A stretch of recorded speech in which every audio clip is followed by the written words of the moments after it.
Pirated SPG. Striktong patnubay at gabay ng magulang ang kailangan. Maaaring may masiselang tema, lengguwahe, karahasan, sexual, horror o droga na hindi angkop sa mga bata.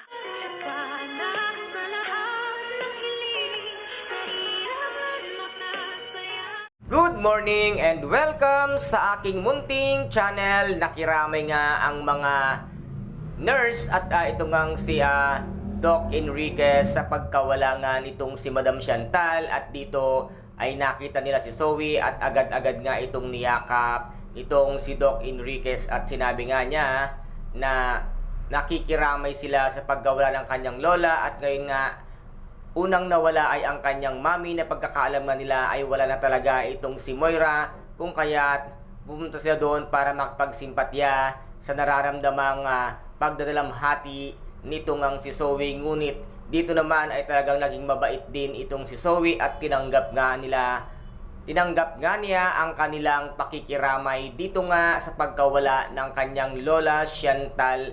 At dito naman ay dadalhin na nga nila sa huling hantungan itong si Madam Chantal, at sasabihin naman ni Gilbert dito nga kay Morgana Go na itong araw kanyang half-sister na si Miss Nushi ay hindi makakarating or hindi aabot sa libing ng kanyang mama dahil ito nga ay malilate sa kanyang flight sa bansang China. At ano kaya ngayon ang gagawin nito ngang si kanyang kapatid na si Miss Nushi ngayong wala na ito ngang si Madam Chantal? Patuloy pa kaya nang ipapagamit ang kanyang pangalan bilang isang Morgana Go, or sasabihin niya na ang buong katotohanan na ito ngang si Moira ay nagtatago lamang sa kapangalang Morgana Go? At dito kaya sila kaya muli ngayon ang magbabangga dahil alam naman ni Miss Nushi kung gaano kasama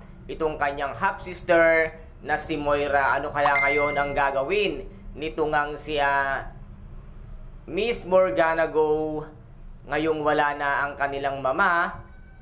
Patuloy niya pa kayang kampihan ang kanyang half-sister na ubod ng sama? At dito nga ay lahat na ng pagsisi ay ibubuntun niya dito nga kay Moira, na siya naman talaga ang dahilan kung bakit nga humantong sa kabilang buhay ang kanilang mama dahil sa sobrang kanyang kasamaan at kasakiman, kung kaya't nangyari ito sa kanilang mama. At ngayon naman ay mawawalan nga ng karapatan itong si Moira dahil ang lahat ng naiwang ari-arian ni Madam Chantal ay nakapangalan nga lahat dito kay Morgana Go na siyang tunay na Morgana. Kaya't ngayon ay babawiin ng lahat nito ngang si Miss Nushi ang kanyang karapatan bilang isang anak ni Madam Chantal. At ngayon ay mawawalan ng saysay ang lahat ng paghihirap, pati ang pagpapanggap nito ngang demonyitang si Moira, dahil babawiin na